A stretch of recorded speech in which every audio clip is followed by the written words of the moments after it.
I think you have to take a look at how you've performed with Pobelter and say, would we have made playoffs if we had Pobelter the entire split, right? And if you can honestly say, yes, I believe that we would actually be a playoff team if we had more time to, gel with Pobelter to work with him. If CLG believes that, I think that you're pretty happy with your position right now going into summer, having something to build on. If you do not believe that you would be a playoff team with Pobelter having been there the whole time, I think it's time to think about what you want to change for CLG and for the players that are still there to prove that they are worth keeping. Mark, thoughts on CLG and even for the players individually who need to prove their worth here with only 3 games left in the split looking towards summer? I think that's the right way for the players to be thinking about this. You're not just playing, to try and pick up a win and look good. You're kind of on a bit of a tryout, I would think, because the org should be looking to make moves in summer. So every game for the players should feel really important. They should try to put their best foot forward to show that, like, hey, you should keep me for summer. I am a valuable asset for this team. Well, CLG has already reacted to what Cloud9 showed us yesterday with the Kalista ban hitting the table very early on in that first ban phase. With that, though, the teams are into champion select, so that means it's my cue to hand it back over to Captain Flowers and Jack for the call. Thank you very much, gentlemen. Here we go. Counter Logic Gaming versus Cloud9. The best versus the opposite of that here in the Spring 2020 split, as Cloud9 have already wholeheartedly deserved first place and earned first place and cemented themselves first place in the regular season play. CLG mathematically eliminated from playoffs. I just want to see creativity from both teams here.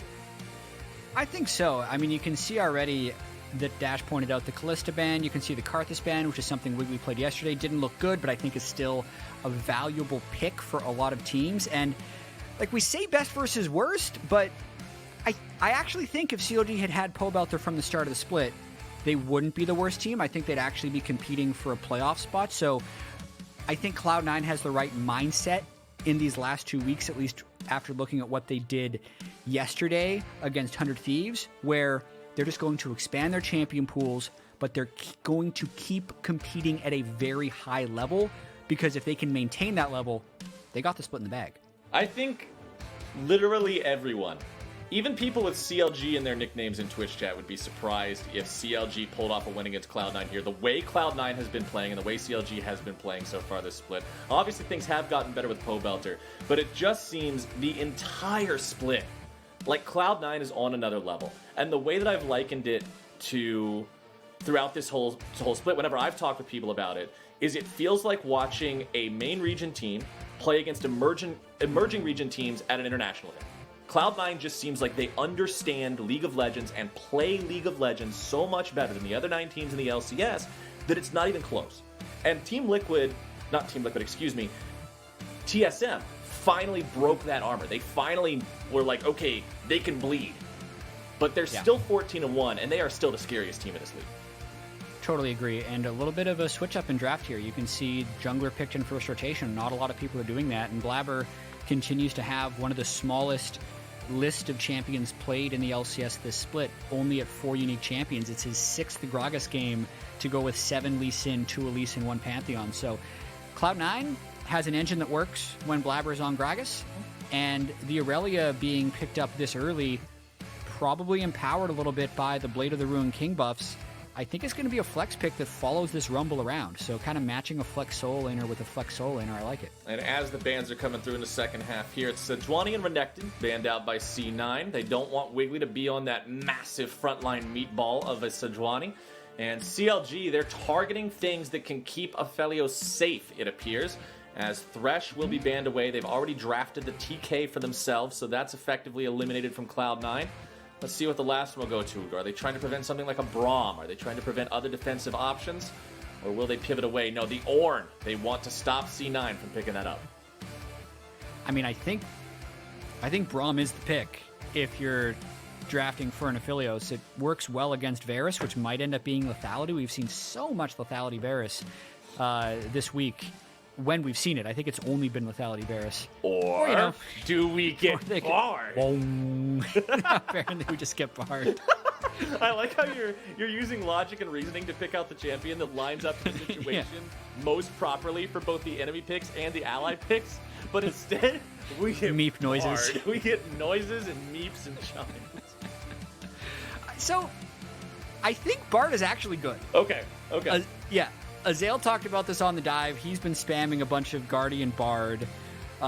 We saw Bard. Omnistone Bard from G2 just this week in the LEC. It has a really high win rate in solo queue. I think it even got nerfed in patch 10.6. So it is actually a good pick. It's not great peel, which is why it's a little strange to see with Aphelios, but I think we should be seeing more Bard. All right. Bard's picked up. The response from CLG, they pick up the Rek'Sai and they pick up the Jace. You do you, CLG. You do, yeah. So what I'm looking at when I see this, it's actually CLG more poke, comp, right? They started off by picking Rumble, who is an insane team fighter and provides a lot of AoE and just, zone control and all of this. And then they have Rek'Sai and Jace, which if they fall behind, they're both completely worthless. And Varus is a champion that we're seeing mostly played for poke, so he's not going to be the greatest team fighter either.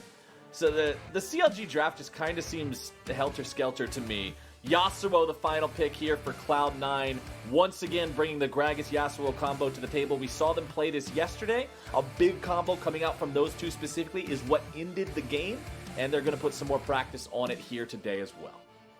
Yeah, the way I look at these comps, Captain Flowers, is it's poke versus hard engage. Jace, Rumble, Lethality, Varus, very pokey with the Tahm Kench to try and peel, and then you'll have the solo lanes both being melee for Cloud9. Yeah. It actually looks a lot more like a 2019 summer Cloud9 when Sven Skaren was making his MVP push of just like, let's try and 1-3-1 as much as possible and get flanks. Looking pretty advantaged to Cloud9 to me, unless they get demolished in the laning phase by Jason Varus. Well, the picks are locked in, and once again, we will be heading into a break. That's 5 minutes for competitive integrity. Once we're back, we're going to be casting the game right in front of your very eyes, so don't you go anywhere. We'll be right back. Welcome back, ladies and gentlemen. Here we are for Game 2, Day 2, Week 8 of the LCS. We have had to take a 5-minute break to preserve competitive integrity, but we're about to hop into Summoner's Rift here yet again. It's Cloud9 versus CLG. Both teams have solidified their positions in the end of regular split standings already. CLG mathematically eliminated from playoffs. Cloud9 already clinching that first seed with their impressive 14-1 record. And during the break, Jat and I were having a little discussion, and he said he wanted to talk about this when we got in game. I said I don't like CLG's draft at all. I think NA Jace has a reputation that speaks for itself. I think Rek'Sai falls off a cliff post 25 minutes. I think this is a 22-minute game. And Jat said that's way too fast. So, let's just... Yeah, the shortest game of the split, I cheated. You told me your argument, and I didn't tell you mine. So, okay. Shortest game of the split was CLG versus Team Liquid, 23.5 minutes. The last time these two teams played, it was 26.5 minutes. So I just think 22 minutes is too fast. That's actually the whole bit of allow me to math your math, my friend. If TL beat them in 23.5 and Cloud9 is better than TL, then Cloud9 can beat them faster. This is simple arithmetic, dear Watson. They can. Here's another issue. I found the origins of the Bard Aphelios. Okay. It was 17 hours ago in solo queue with Vulcan. This is 17? Yeah. I thought you were going to give me something that's like some ancient unspoken like dark magics that were released as soon as Aphelios came out, and there's like a one-trick duo queue that's been spamming this that was now discovered, but no, 17 hours ago it's solo queue. All right. Well, they played it. Vulcan was Electrocute Bard. He went 1-7 and they lost. So he switched to the more defensive Guardian Bard, which I think is better. And we're gonna see how it plays out. All right, let's see how it goes. We got Blaber starting in his on his top side jungle here. We've got Wiggily going into Blaber's jungle too. He wants to go ahead and just grab himself some Krugs here. Yeah, it looks like we have a bit of a vertical jungle with the early invade, and Rek'Sai, knowing he has the Jace ranged advantage at level 1, wants to keep a lot of pressure on this top side. It also means that Zven and Vulcan will be able to push up on bot side, but like the early Rumble and the early Jace give a ton of pressure with which Wiggily can use to invade. Wiggily on this Rek'Sai, feeling good. He was able to steal the red buff away from Blaber at the very start, so that's a good denial early on away from this Gragas. Rek'Sai's strongest at the beginning of the game. Whenever a player or a team drafts his champion, I want to see them make moves early on. Starting off with a buff steal is always a nice way to do that, as Licorice goes in, lands himself a stun onto Ruin, and then right back out. Just wants to make sure he gets that damage wherever he can find it. Doesn't just let Jace run the lane here, as Wiggily is going to tunnel through the mid lane. Not too worried about it just yet, because he's not exactly giving his position away. The wave is pretty far pushed up. The biggest thing he's worried about is stopping Blaber from doing a counter steal on his own red. And it looks like Blaber actually got out of the range of the Tremor Sense. And if we're just counting camps, right? It's 1, 2, 3, 4 right now for Blaber, and 1, 2, 3 on the 4th for Wiggily. So Blaber is, even though he's red buffless, camp ahead right now. So the counter jungling hasn't yet affected him, aside from the fact that he doesn't have a red buff. Crabs available as well. Wiggily going for the top side one, Blaber going for the bottom side one. It means that Blaber's not going to be denied a Scuttle Crab by this early pathing. Wiggly's deciding to head right back into the enemy jungle because he wants to grab these chickens on respawn. Doesn't look like he'll stick around to get... He should have the timer now that he's seen them. He should know that they're up, but the Scuttle seems to be higher priority. I wish he would have actually stuck around to take those Raptors, because now Blaber has something to farm. Smooth farm path wherever he goes next, especially when he bases for his Predator boots. Right. Needs to get back, make sure he grabs the boots so that he actually, has a keystone. And you can see that picked up there, along with the amplifying tome. And Wiggily just heads back onto his own side of the jungle. And I think that's interesting when we talk about when a player steals a buff early on and how much it actually helps them. Because if you steal the buff, but then your opponent manages to just clear what's left and get a gank, they're really not behind. Because the extra time it takes you to hoof it over to the other side of the map and then come back with your buff if you're not actually making any plays, the only way that it gets you ahead is if your opponent clears through the rest of his jungle, then doesn't have a gank to make, and so now he just has less overall resources available. That's when you get ahead. Yeah. If he can find an opportunity in between then, it actually doesn't do a lot.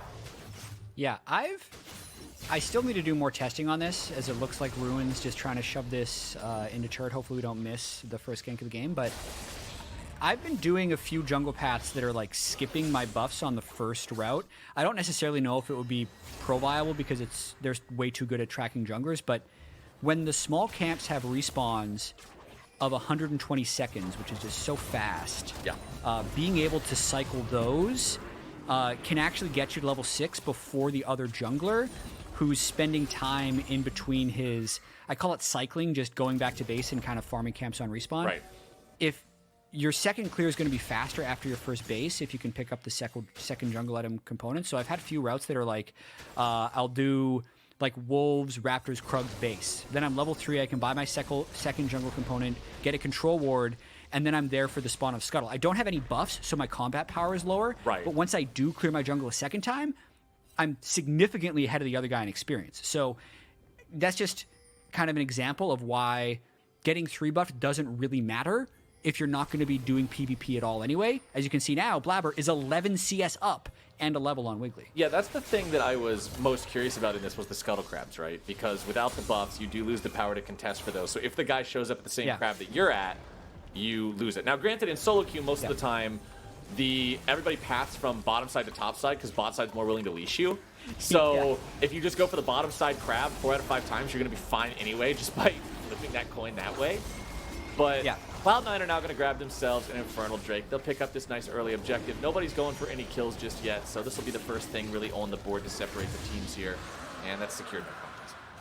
I actually think you could try this on Skarner Flowers. So, like, let's say you're red side. We used to do this. If you we had this conversation. If you just did Wolves, Raptors, Krugs, and then base, you can take bottom Scuttle, and it's fine. Back in Season 6, when I was best Skarner in A, the path that I would do, I would start every game off by saying, I will be level 6 at 6:02 with red buff, flash, and ulti. If you ask me to gank before then, I am muting you. And I would clear through my whole jungle. Not Blaber. Blaber's going to be jumped on, though. Buffs or not, the man's in trouble. Smoothie's coming around. He's got the lick. He's got the stick. Can they get the kick? Yes, they will. The first blood over to Pobelter. I knew we were going to get Tangent in jungle and miss first blood, so I apologize for those viewers. Basically, what happened is CLG did the repeat on Blaber's red buff, which did catch him a little unawares, and honestly, these soul lanes by C9 have a really hard time establishing push, like Licorice against the Jace and even the Yasuo against the Rumble, so it's really dangerous for Blaber to go up here. You can see he's clearing vision, they have the Tremor Sense, Pobelter just waits, and it is pretty well executed, right? They get the flash knockup. It doesn't matter that he's able to flash away because Smoothie's also made a roam, and they pick up that first blood. Good start for CLG. CLG getting the first blood on Cloud9, getting themselves an over 1,000 gold lead. But the strategy you were talking about, by the way, before the first blood broke out, that's what I used to do in Season 6. It works less effectively if you're up against somebody that's going to invade you like a Lee Sin or an Udyr, but you clear the entire jungle, no buffs, then come back, clear the entire jungle with buffs again. You would have level 6 with flash, ult, and red buff as Skarner at 6 minutes and 2 seconds. You flash ult the mid laner when he's still level 5, he dies, he gets mad at his own jungler, and then you take the Drake and you win. It's the freest League of Legends you could ever play. And then they nerfed it and you couldn't do it anymore, and I was so sad in Season 7. Blaber's making a play on the bottom side, though. He knocks Stixxay back. Follow-up damage coming through, and Stixxay is just exploded. Nothing Smoothie can do to save him. The lane bullying of Vulcan and Zven has actually been kind of out of control this game. Look how they've accrued an already 20 CS advantage. They burned the Devour with the Bard ultimate just to set up Blaber coming in with his Predator boots. That was really smooth by C9 to pick up that kill. C9, not one to be asleep at the wheel, making sure that CLG aren't the only team on the board here. Catching up there and making it so now Pobelter once again has to come back and answer the mid lane as Nisqy pushes that out. He'll rotate up into this topside river to make sure Blaber doesn't get collapsed upon as they take the Rift here. Just like that, C9, normal first Drake control, normal first Shadow control. Dicey 1v1 though. Here we go. Licorice takes them down. There you go. When Jace is not winning lane, it's a bad sign, man. This is what I'm talking about with Jace. I just this is Jace. Yep. I felt like Ruin was going to be able to win this 1v1. He's such a high elo solo queue player. I think he's currently at rank 6, has been rank 1 throughout the year, knows the lane dominant style, knows how to snowball these games, but in this case just gets all in by Licorice, burns his flash, and dies. That's just the worst case scenario in terms of keeping together an early game snowball into a poke-off. Ruin behind on the Jace now with his opponent also rushing the Blade of the Ruin King. Like the Blade of the Ruin King buffs, we've seen so many more champions building this item now. And it's especially effective in matchups like this one because of the fact that it gives you that extra chase potential, that extra sticking potential on a target that normally wants to kite you out. So with Licorice rushing this item, it's going to make it very difficult for Ruin to keep him at range. Yeah, and just so you know why we're paused, there is a problem in the future that we are just pausing to resolve. It looks like they're getting ready checks very soon, so we should be able to get out of here quickly. And I'm pulling up something about Jace Flowers because I believe he has recently been changed to be just a little bit more of a scaler, so his early game isn't quite as oppressive. In 10-4, the base damage of his melee Q did go up with level, and in 10-1, the base damage of his Shock Blast went from 55 to 305 to 55 to 330. Remember, that's a 6-point ability, so it goes until level 11. So it still is something that is disastrous to die on, but I do think Jace's scaling is improved. So it's not quite as dominant early into useless late as it used to be, and it's a little bit smoother. Still a big play by Licorice, and luckily we're back into the game. Back into the game now as Licorice, I already commented, he's going for the Blade of the Ruin King. You can see the pieces of the lethality items being constructed there by Ruin. I'm assuming it's going to be a Ghost Blade, providing extra movement speed for him will be critical in trying to outplay those Blade of the Ruin King maneuvers that will come out from Licorice. Also worth one thing that I want to point out here that I didn't mention earlier. Cloud9 are running 2 exhausts on their composition. When they go into these fights, if anybody dives in on them, if the Jace goes melee mode, if Rek'Sai comes in, even if Rumble's looking to get in there and just torch everybody with a flame spitter, There's going to be a lot of Welcome. denial potential, and there's a lot of dive potential, too, as Cloud9, they find themselves a kill onto Stixxay for the second time this game, and his life is just miserable in this bottom lane. Is this Vulcan's Player of the Week campaign? I'll have to check on what he was playing in the game earlier this week, because this Bard of Felios lane is out of control. Like, that was so smooth. The 2 kills they've had have just been so smooth with the way they've been able to get the cooldowns out and eventually get the kill. Nisqy now going to find Smoothie waiting for him in that brush. And that means Pobelter and Licorine are getting into a 1v1, but over the wall comes Wiggily, looking to bring down the damage, and Licorine is exploded. Wiggily gets away from the turret in time to prevent a return kill, and Ruin all the meanwhile just has the opportunity to slam this top lane turret. They will grab that when they equalize the turret count, nearly bring this gold back to even as well. But Vulcan and Zven, the Bard of Felios combo, have made their way into the top lane. The damage comes down, the exhaust goes out, and Ruin goes home with a screen in black and white. That is the 4th kill of the game now for Cloud9, the 3rd that this bottom lane is responsible for. The point-blank face slap stun into the minion by Vulcan. That was just hilarious to watch. Good job by Ruin, right? Like, he's had some moments in these games, you know, getting first turret. He had a bit of a comeback after falling behind early on Aurelia against Dignitas, but ultimately you look up now and he's 0-2-0 on Jace, and Zven's Aphelios and Vulcan's Bard are looking to run over this game. They are doing so damn well for a pick that we were memeing on a little bit in Champion Select for being Bard, but Vulcan is doing a great job on it. Yeah, it's working fantastically, and I love to see that. I love a pick that when you're surprised to see it in Champion Select, it pops off when you get onto the Rift, because it shows that there's more things to be found than just what is accepted in the meta. Yeah, and I'm glad he's doing Guardian as well. I know Omnistone is probably more fun, which is why it's the taken rune by a lot of people, and Electrocute is the burst thing, but Guardian is ultimately just the best thing. Your damage is good enough, and you actually have a large amount of shielding and healing when you're allowing your heals to kind of mature and also your Guardians to go up. But Licorine, Licorine gets exploded, but Blaber shows up just a little bit too late to save his teammate. He will get a return kill and force Ruin back. Blaber now walking up through the river. Let's see if he finds anybody waiting on him there, as Pobelter was chilling out in the brush. Drops down the equalizer, looks to go after Blaber. Stasis into a redemption. Vulcan goes trying to find a double stasis, but he won't be able to get it. He still manages to protect Blaber enough to keep him alive, and now he's trying to stay on top of Pobelter to provide the opportunity for Nisqy to go after the kill. Nisqy's like, all right, Bard, you're not coming, well, I'm going anyway. But instead, he'll just move down here to clear out the wave. maybe a 1/10 of a second away from just a godlike stasis timing by Vulcan. The travel time of your ult does change depending on how far away you are. Missed ult by Licorine, but they're still going. Stixxay with the flash away to make sure that ulti doesn't connect, and Licorine may now be punished. Ruin over the wall has the damage, and that is Licorice's 3rd death this game. Things not going great for him here in the top side. Yeah, when they can actually pull off flanks, the Aurelia is going to be successful, but it is a bit of a hard life.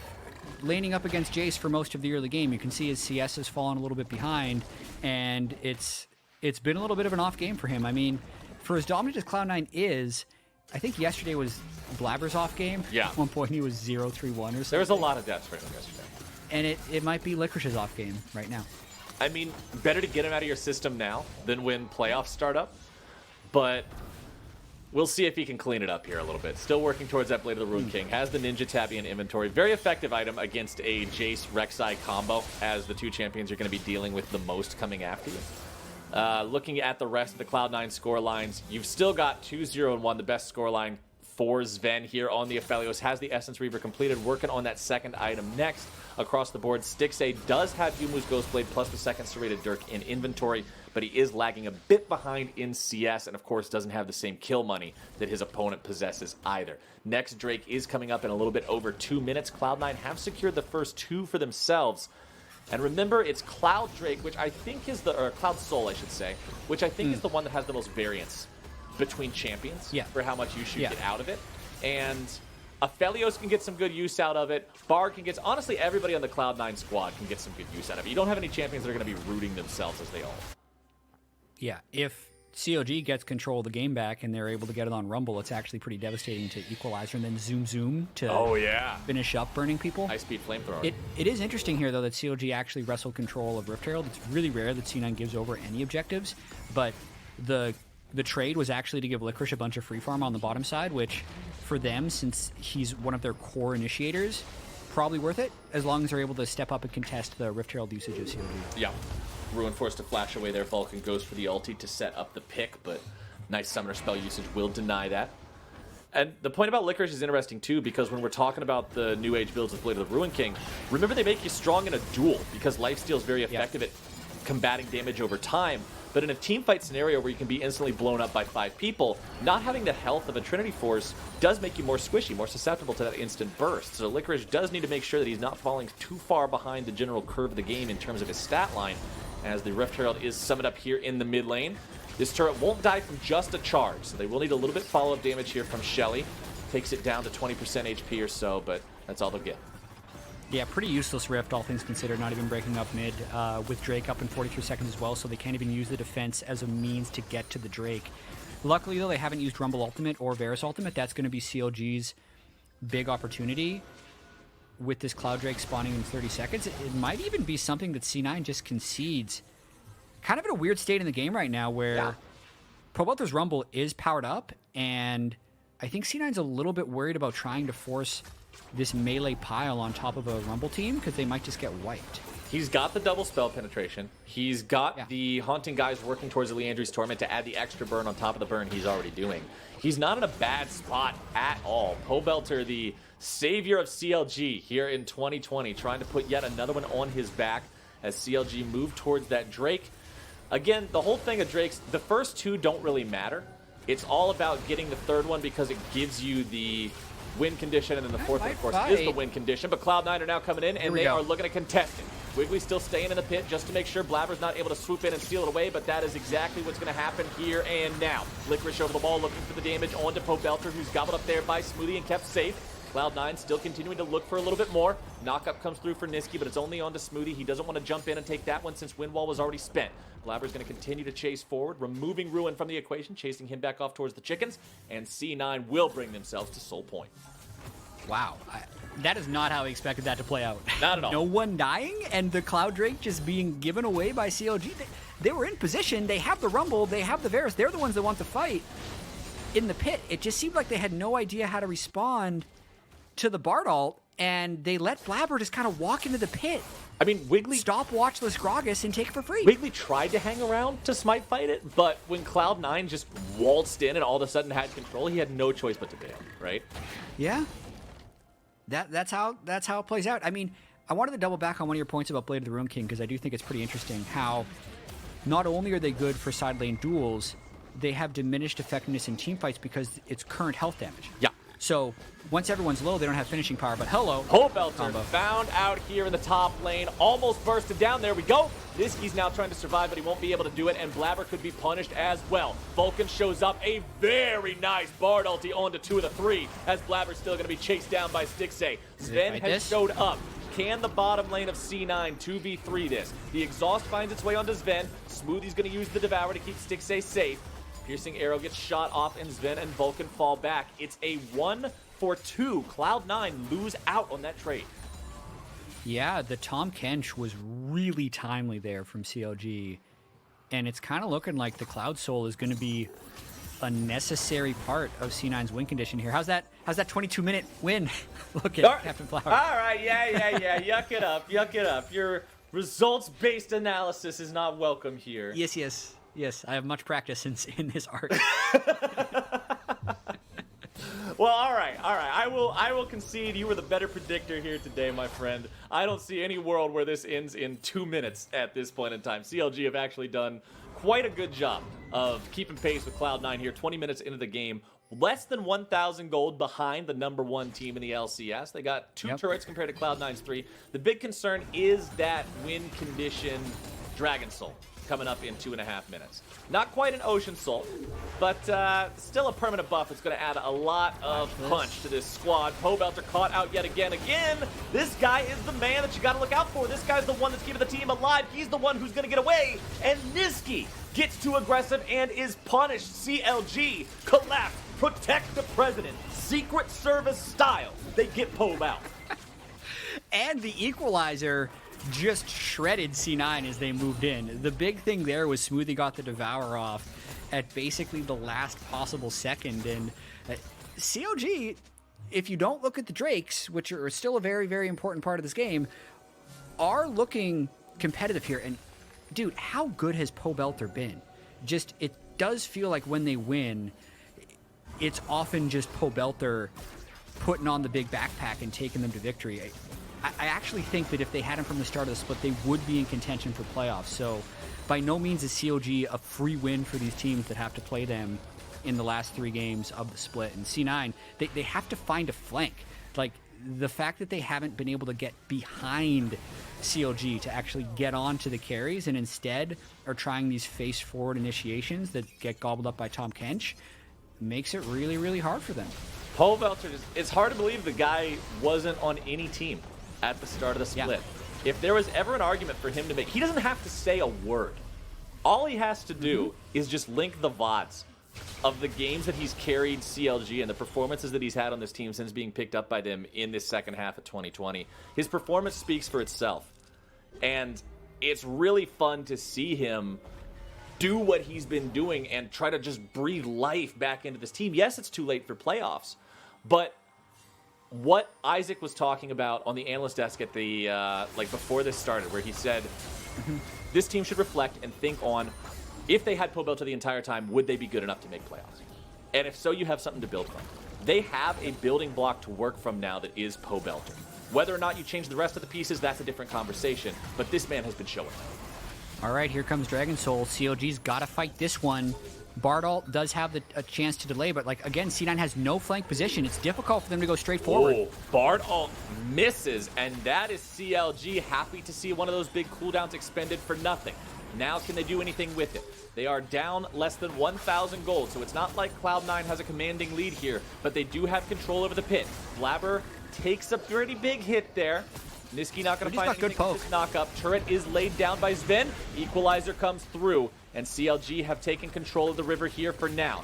Cloud9 waiting on the equalizer to disappear. That's a huge team fight mechanism down, but it's Cloud9 health bars that are more damaged, as it's going to be taken by Wiggily and CLG. Cloud9 now on the retreat. Health bars taken low. Pobelter down to about 1/3, but Blaber may be caught. The damage won't be enough to find them, but good lord, man, CLG are not going down without a fight. Clutch smite by Wiggily, and C9 all taking that magical journey prevents the wipe that could have happened afterwards, because the stopwatched Q from Pobelter's Rumble just did a bunch of damage. CLG, I thought maybe would try to turn for Baron after that, but in the meantime, you're seeing that if C9 doesn't get the right initiation, these fights are going to be real tough. Wiggily is the same level as Licorice's Irelia. He's going for the fight here. He goes for the execution. He will lose the 1v1, but Ruin has showed up to clean this one up. Mop and bucket at the ready. He's stunned, but Stixxay is there as well. Hey, if one person can't do it, bring 2. If 2 men can't do it, by God, bring 3 of them. Yeah. Nice attempt at the heroics by Licorice. Picking up the side lane kill, and now since they sent so many down, Smoothie's just trying to get vision control. Smoothie walks up way too close to a brush that he might not have wanted to be near, but instead it's Zven who is shut down. Pobelter's artillery reigns true as Nisqy swoops in. The knockup allows him to establish the last breath into the back lines of CLG. He'll throw Pobelter up into the air and slam him right back down into the ground. A triple kill for the Cloud9 mid laner as Ruin brings out the hammer. He brings down the slammer, and he's got the double onto Blaber. This just turned into a game, Captain Flowers. Woo! Got something going on. Ruin is like at 2 health at the very end of that fight. So many close moments there as Pobelter was trying to burn people down. So watch this one more time. Yes, they burst Smoothie hard here, but watch Pobelter's equalizer onto a rooted Aphelios. And then C9 says, you know what? I'm tired of this. Let's just go. Let's just all press the go button. And Nisqy's the one who flies in. The wind wall completely cuts off so much of the damage from Stixxay for most of this fight. And then he actually flashes for the kill. So Nisqy's off on one side, whereas Ruin's flashing on the other. And now that Nisqy actually picks up the triple kill, that's kind of the empowered diver that C9 needs. But you look at the gold, 200 difference. It's anyone's game. This is not what I expected between number 1 and number 10. Turns out just having that extra 0 on your rankings doesn't mean a whole lot. Sometimes you just, if you got heart, it means a lot, Jat. CLG got heart today. They're playing with spirit, man.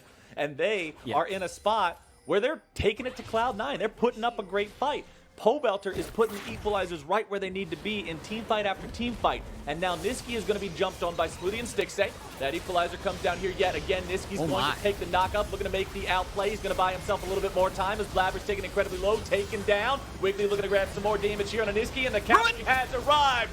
Ruin will ruin him, and it's a double kill for Stixxay. Licorice with no TP can't join that fight, so it's a 3-for-2 in Flowers. This is why you play the games. You have to play the games to see who's gonna win on the day, and you can see with C9 clearly experimenting a little bit with the Bard and the double melee side laners are finding it really difficult to actually engage on this team, and even though Ruin started this game 0-2-0, 5-2-2 now, 600 gold bounty, and is a force on this Jace. Maybe I shouldn't have dissed the NA Jace. Maybe I spoke too soon. He's got the cleaver, he's got double lethality, more swords in inventory can only mean the man is walking the path of the serrated Dirk time and time again. Let's take another look at the fight. So the Tahm Kench comes up, and Nisqy says, you know what, I have no flash, I'm just going to fight. He actually gets a good ultimate onto Stixxay, but again, a really clutch devour by Smoothie that makes the Bard ultimate not that effective. And good lord, Ruin with the double buffs flying in through the acceleration gate with his Ghost Plate on. That is a battering ram Jace if I've ever seen it. 45 seconds, and the Cloud Drake will be alive. CLG, thanks to a clutch smite from Wiggily, managed to stave off the soul being collected by their opponents until this point. We'll see if they can do it here again. Last time it was C9 with a 1,000 gold lead. This time it is CLG, but Pobelter, the man who's caught. But Blaber lets the ult go too early. They don't find the knockback, and now they're 2 teamfight ultis down. Can CLG make anything happen from this? That's the question. Wiggily hanging out in the pixel brush. Cloud9 looking for the opportunity to go in, but Vulcan is nearly killed. That piercing arrow surely would have taken him out if it found his health bar. And Cloud9 head for the hills. CLG head to the Drake pit. That might be too much poke for C9 to deal with. The Locket Redemption on Bard is the general thing they've been trying to use to deal with the Equalizer, but Vulcan had used his Redemption earlier, just came back off cooldown, used Locket there, and CLG moving up towards this Cloud Drake. Oh, man. Funnily enough as well, what a game. They're so Equalizer heavy, the extra ult CDR on Pobelter is actually quite beneficial right now for them, even if most of the team, like the Jace, or even the Tahm Kench, like that ultimate cooldown's not nearly as important. The Rumble one is huge, and it's pretty effective for COG right now. Pobelter's the progenitor of the 200 IQ meme. What if this was actually the 200 IQ play? Give away the useless fire and water drakes, so you can pile 4 Cloud Drakes and get mega Rumble ulti cooldowns. Well, IQ's put to the test right here. Let's see Pobelter caught out into the stasis immediately, and look at how much damage is on to Nisqy's health bar. Pobelter finally brought down. Cloud9 get there, man. It only took so many attempts to get him, and now we'll see if they can turn it into anything else. Zven is half HP, but he does have lifesteal. They head towards the Baron, and Cloud9 are starting it up. CLG, they kill it so fast. Without their most important character, without their best player, now have to make the call on whether or not they want to contest this. Nisqy can come around from behind. Last breath not quite ready.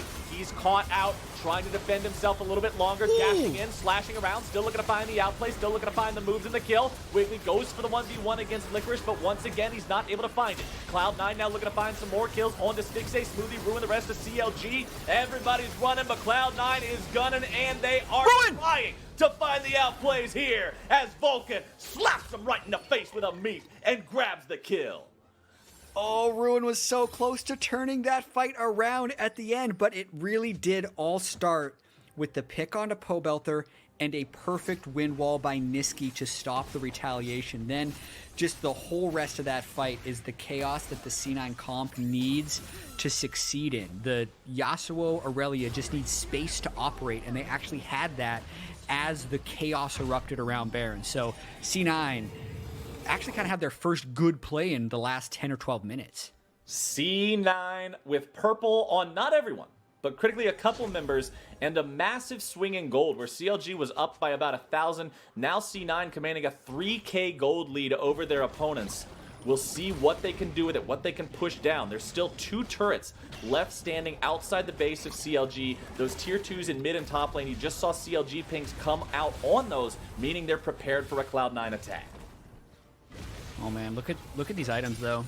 On C9, Stairs Gauge, Wit's End on Licorice, he's really tanky. The damage on Nisqy, if COD doesn't instantly kill Nisqy, his Conqueror Yasuo is just going to completely dominate. And then the Aphelios is at the same place, but that's why they're going for Nisqy right away. Look at Ruin's burst! Nisqy, can you get away from this one, buddy? Drops down the wind wall, looking to buy a little bit of extra time. Ruin's auto attack's going to be intercepted by that one. A Smoothie gobbles him up to make sure Nisqy can't find the last breath into that damage combo.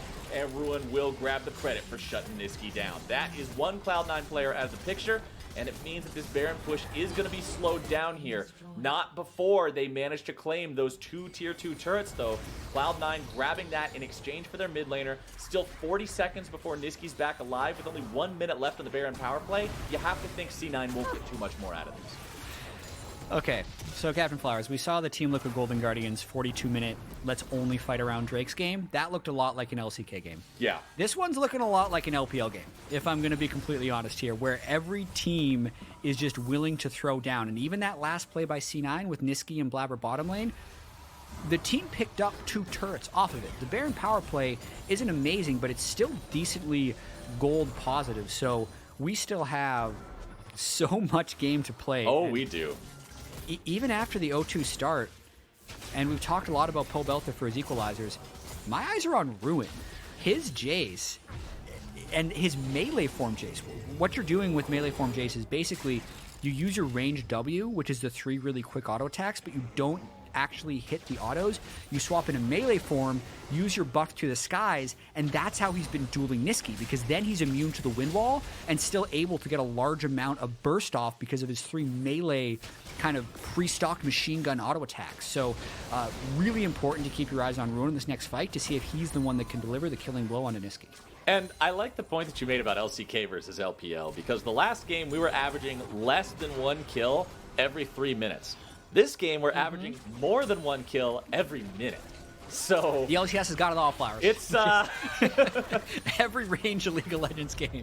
This game is more than 3 times as bloodthirsty as the previous one we got to see. Licorice tries to put the stun onto Ruin, but it is going to be intercepted by the Edge of Night Shield. Meanwhile, we got a fight breaking out on the other side of the map. Stixxay going to be gobbled up. Licorice still looking to win the 1v1 here on the top side, but Ruin's got it. Now the 4v4 is all that's left to see as Cloud9 will shred to the members of CLG. Zven's got that flamethrower and he just burns them all to a crisp. A triple kill for the AD carry from Cloud9. And Ruin, the only man who won his fight. Flowers, I think that's game. I think the death timers are long enough. They just destroyed them. I told everyone to focus on Ruin. That's what I was focusing on. And out of nowhere, I think Zven just flamethrower hurricane them to death. Ruin can't stop this. Ruin, he'll try.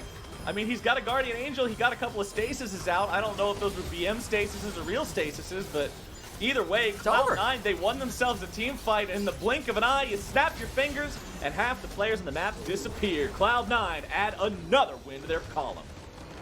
34 minutes, 40 kills, same result.